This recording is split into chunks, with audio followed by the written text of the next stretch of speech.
malicom zlatnom i šapicom finom i mašnicom satenskom prolazi kraj nas.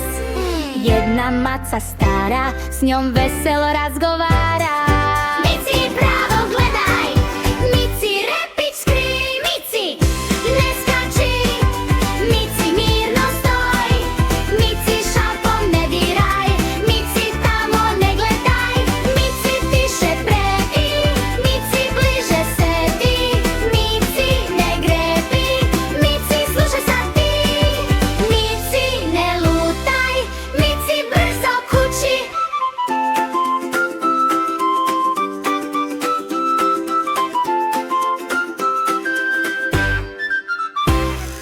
Tako Mici hoda u ogrlici od svile, lepa kao slika i u očima joj igra.